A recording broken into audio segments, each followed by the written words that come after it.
Alors, bonjour et bienvenue à notre sixième semaine de formation sur le fondement de la vie chrétienne. Prions, Seigneur, nous te disons merci pour ce moment que nous t'invitons de nous assister, de nous conduire et de nous ouvrir les yeux et l'esprit, les yeux de nos esprits afin que nous puissions comprendre. Au nom de Jésus, Amen. Alors, bien-aimés dans le Seigneur, que le Seigneur vous bénisse. Ce soir-ci, nous allons continuer encore notre formation sur le fondement de la vie chrétienne. Nous avions compris que la vie chrétienne ne doit pas être fondée sur des besoins personnels, ne doit pas être fondée sur des choses éphémères, des choses qui vont passer, mais doivent être fondées sur certaines choses spécifiques. Et la semaine passée, nous avions vu que la vie chrétienne doit absolument être fondée sur certains éléments qui sont importants dans notre marche avec le Seigneur. Nous avons vu la semaine passée ce fondement qu'on appelle le fondement sur la conscience de l'éternité. Et il faut avoir une conscience de l'éternité. Où est-ce que nous allons passer l'éternité? Si chaque chrétien peut se poser la question sur comment va être son éternité. Est-ce que ce serait en enfer, dans le jugement éternel, le lieu de souffrance, de peine, où tu n'auras même pas une seule goutte d'eau sur ta langue? Et nous avions vu que si nous pensons à l'éternité, nous pensons qu'après cette vie, après nos tracasseries, nos tralala sur cette terre, nous allons mourir un jour. Et après cette mort, viendra le jugement.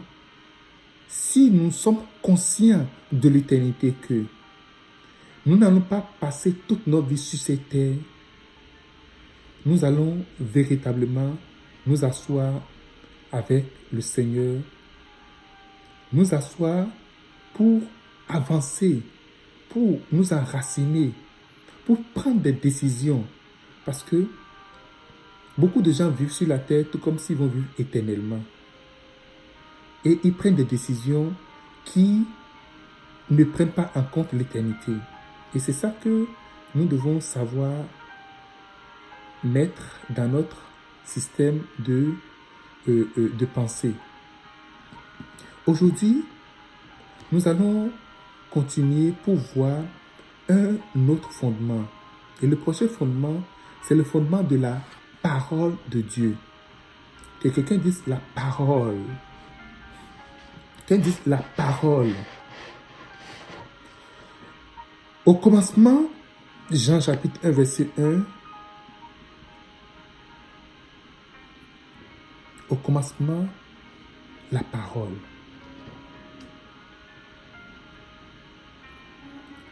Et ce qui a existé à la base, lorsqu'on parle de commencement, on parle de la base, du début. Ce qu'on peut voir premièrement.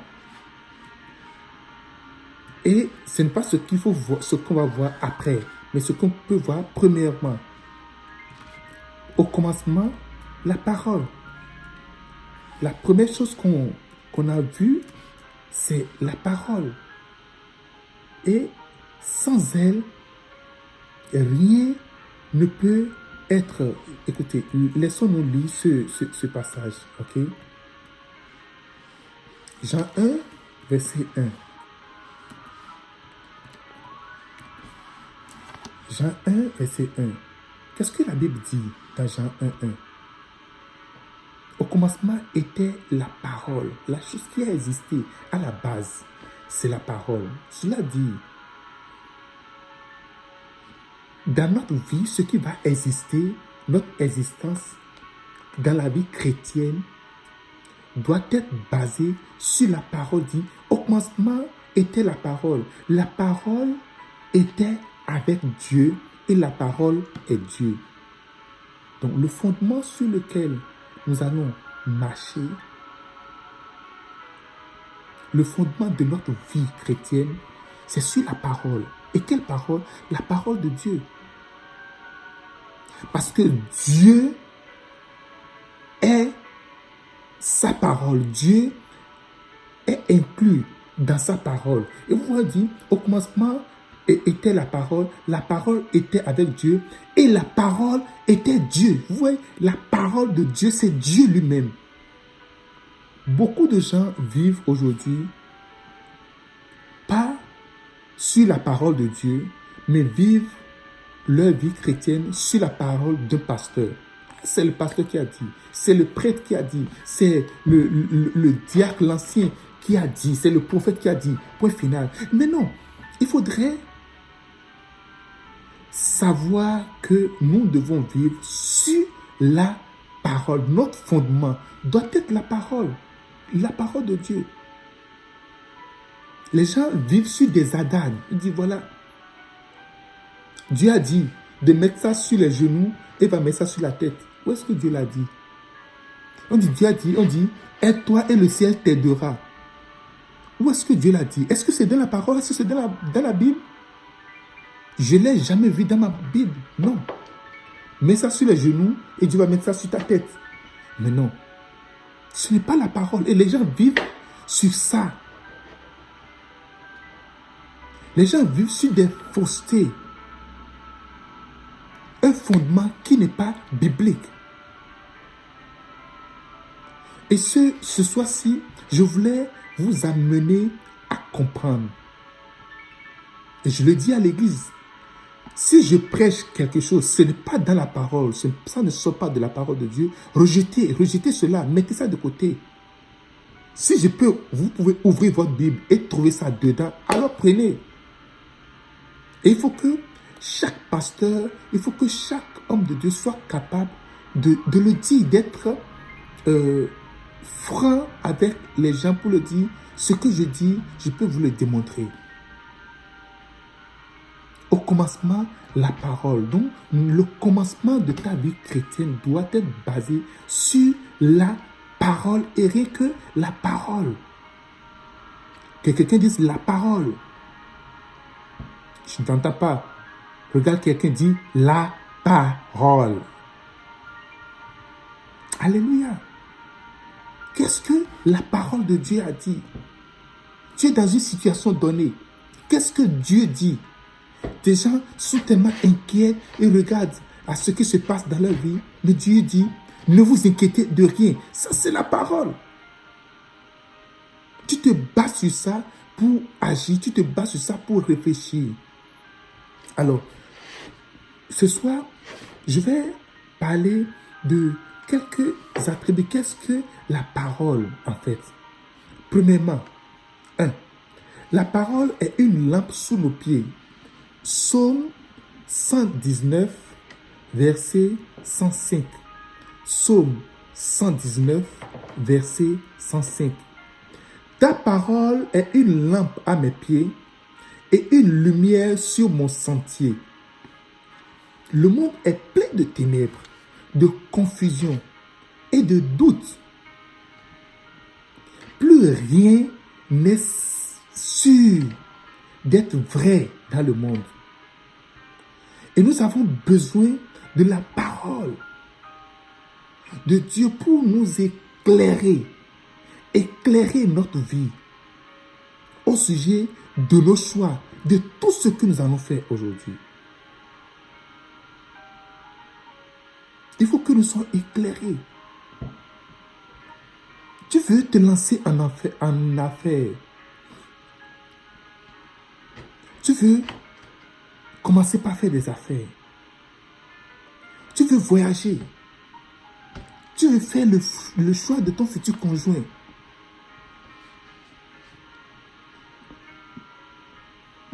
Tu ne fais jamais de mauvais choix si tu te bases sur la parole.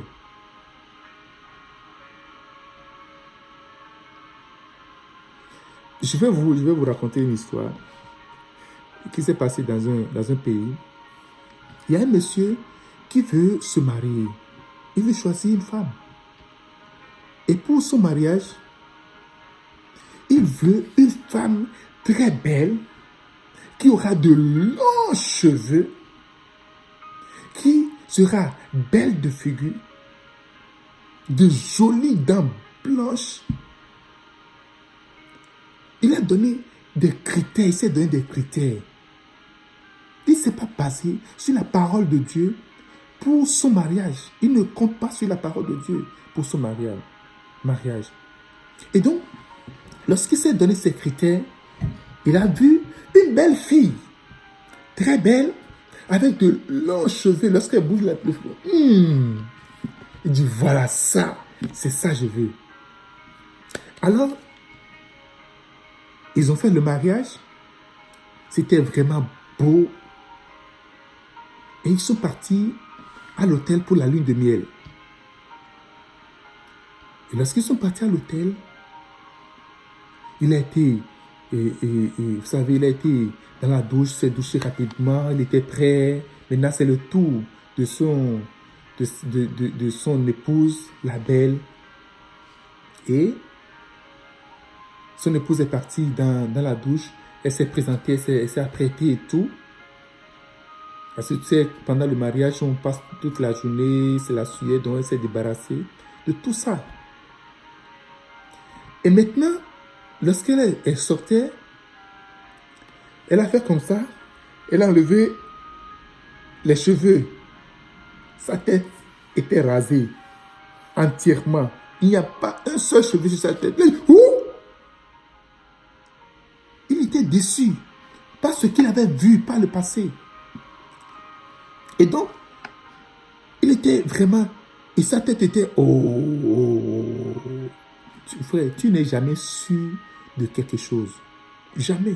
Ce n'est que Dieu qui peut t'éclaircir. Si tu te bases sur un bon fondement, tu vas toujours faire les bons choix. Ce n'est pas fini. Et la fille, bon, il s'est calmé un peu, dit, ok. Maintenant, il a commencé à embrasser la fille. La fille a dit, attends, il reste quelques détails. Elle a fait comme ça. Elle a levé ses dents. Il n'y avait pas de dents dans sa bouche. Il était tombé évanoui. Parce que tout ce qu'il voyait, toutes les choses sur lesquelles il s'était basé, c'était faux. La fille, pendant sa jeunesse, avait fait un accident avec ses parents. Tout le monde est mort. Et sauf lui. Et lorsque il était rentré en coma, il n'avait plus de cheveux et tous ses dents sont partis. Mais on a tout placé comme ça. Et ce monsieur voyait l'apparence. Il y a beaucoup de choses qui vont nous tromper dans la vie. Et lorsque tu te bases sur la parole de Dieu, tu vas y arriver. Tu vas t'en sortir à 100%. Parce que la parole est une lumière sur nos sentiers. Sur tous tes sentiers, la parole de Dieu doit être ta lumière. Tu dois prendre la parole de Dieu en avant pour faire tout ce que tu dois faire. Que quelqu'un dise Amen. La parole, la deuxième chose au sujet de la parole que je vais vous dire aujourd'hui, la parole, sa parole est esprit et vie. Jean chapitre 6, verset 63. C'est l'esprit, Jean 6, 63. C'est l'esprit qui vivifie, la chair ne sert à rien. La parole que je vous ai dite sont esprit et vie. La parole est esprit et vie. La parole donne la vie. La parole procure la vie. La parole, c'est esprit. Ce n'est pas juste quelque chose. La parole de Dieu est esprit. Elle est vivante. Elle est vivante. Et l'Esprit de Dieu siège au milieu de sa parole. Lorsque tu es malade, tu commences à proclamer la parole. Par ses maîtresses, je suis guéri. Par ses maîtresses, je suis guéri. La vie va rentrer en toi. La guérison va rentrer en toi. Quand tu prophétises à partir de sa parole, tu proclames sa parole, tu verras cette parole prendre corps en toi. La parole dit que le pauvre dise, je suis riche. Que le faible dise, je suis fort. Et tu dois apprendre à proclamer cette vie en toi. Lorsque tu écoutes des paroles comme ça, la vie rentre en toi. Reçois la vie au nom de Jésus. Et donc, le fondement sur lequel nous devons bâtir notre vie chrétienne, c'est sur la parole. Il y a des paroles mortes. Il y a des paroles qui sont dépourvues de vie, sur lesquelles nous n'allons pas nous baser. Pour vivre, c'est la parole de Dieu qui procure la vie. C'est la parole de Dieu qui procure la vie. Proclame la parole sur ta vie. Si tes affaires ne marchent pas, proclame la parole sur tes affaires. Si ton travail ne marche pas, proclame la parole sur ton travail. Si ta ferme, ton champ ne marche pas, proclame la parole sur ça. Rien que la parole, et tu verras l'effet. Amen. Troisième chose que je vais dire au sujet de la parole, Dieu veille sur sa parole pour la mener en accomplissement. Dieu veille sur sa parole pour la mener en accomplissement. Dieu veille sur sa parole pour la mener en accomplissement. Il veille sur sa parole. Ce qu'il dit, ce qui sort de sa bouche s'accomplit absolument. Et nous devons faire attention de passer à côté de ce que Dieu a dit. Nous allons lire un texte avec Simon-Pierre, Luc chapitre 5, versets 5 à 6. Simon-Pierre répondit, « Maître, nous avons travaillé toute la nuit sans rien prendre. Mais sur ta parole, je jetterai le filet. » L'ayant jeté, il prit une grande quantité de poissons et leur filet se rompit. Jésus, voilà Simon-Pierre qui a travaillé tout le temps. Simon-Pierre, toute la nuit, a travaillé. C'est un pêcheur. Il a fait tous ses essais. C'est un professionnel. Et lorsqu'il a travaillé pendant tout le temps, il n'a rien trouvé. Jusqu'au matin, le lendemain matin. Et voilà Jésus qui a passé est venu le voir passer sa pirogue pour se servir de la pirogue. Vous savez, il y a des gens qui veulent que Dieu les bénisse, mais ils ne veulent pas que Dieu se serve de ce qu'ils ont dans leurs mains. Tu veux que Dieu te donne de l'argent, mais toi, tu ne veux pas donner même des offrandes à l'église. Tu ne veux même pas être fidèle dans les dîmes et les offrandes. Mais ici, c'est après que Jésus s'est servi de sa barque. Il a dit maintenant, jette le filet. Donc, je voulais ouvrir une parenthèse ici pour dire, la parole ne s'applique pas simplement en dehors du contexte. Il y a un contexte concret.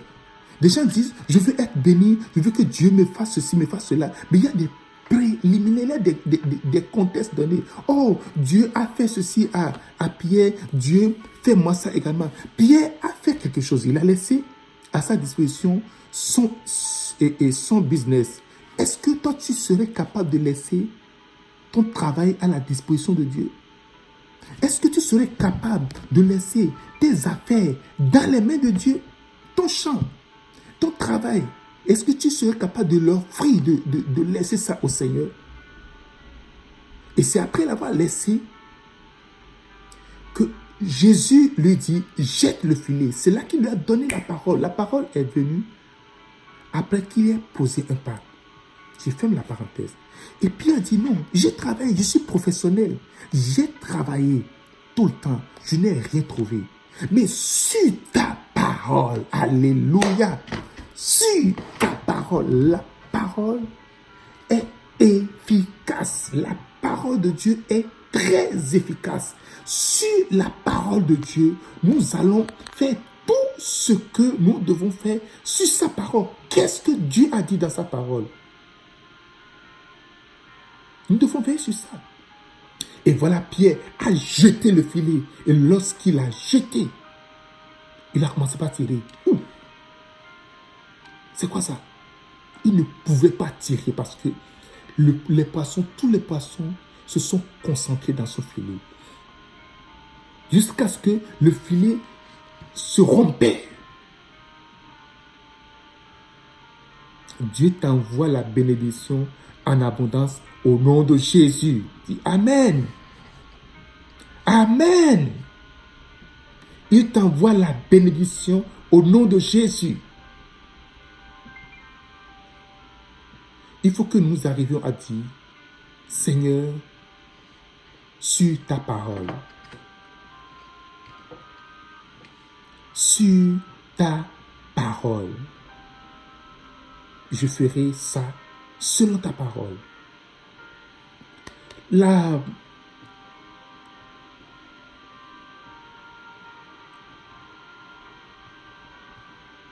L'autre point que je vais trouver, je vais parler au sujet de la parole de Dieu. Le quatrième point, sa parole guérit. Psaume 107, verset 20. Il envoya, Psaume 107, verset 20. Il envoya sa parole et les guérit. Il les fit échapper de la fosse. Dis seulement un mot et mon serviteur sera guéri. Vous savez, lorsque Dieu envoie sa parole dans ta vie, il envoie son mot dans ta vie, cette parole apporte la guérison. La guérison dans ton corps, la guérison physique. Quand tu te sens mal, base-toi sur la parole. Tu as la guérison morale également. Je ne me sens pas bien, je n'ai pas le moral. Mets-toi à te baser sur la parole, à méditer la parole, tu verras. La parole de Dieu guérit les malades. La parole de Dieu guérit les foyers, les maisons. La parole de Dieu guérit les entreprises. La parole de Dieu guérit les relations. La parole de Dieu guérit les affaires. La parole de Dieu apporte la guérison. Que quelqu'un dise Amen. Il envoya sa parole et sa parole les guérit. Il envoya sa parole et sa parole les guérit. Si tu es malade, si quelque chose ne va pas, reçois ta guérison au nom de Jésus. Alors, je vais résumer en disant ceci. Les 4 choses que nous allons retenir aujourd'hui, c'est que la parole de Dieu est une lampe sous nos pieds et n'importe quelle dossier, n'importe quelle confusion dans laquelle nous sommes, cette parole peut et va nous éclairer. La parole de Dieu est esprit et vie. Apporte la vie dans toutes nos affaires. Apporte la vie en nous. Tout ce qui est mort, ça apporte la vie. Dieu veille sur sa parole pour la mener en accomplissement. Tout ce qui sort de sa bouche, il l'accomplit absolument. Il le fait. Et enfin, sa parole guérit.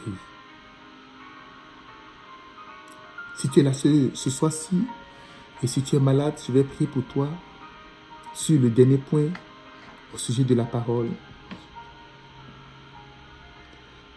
Mets la main là où tu te sens mal. Dans le nom de Jésus, j'envoie la parole dans ta vie maintenant au nom de Jésus. Reçois ta guérison. Maintenant, reçois ta guérison. Dans le nom de Jésus.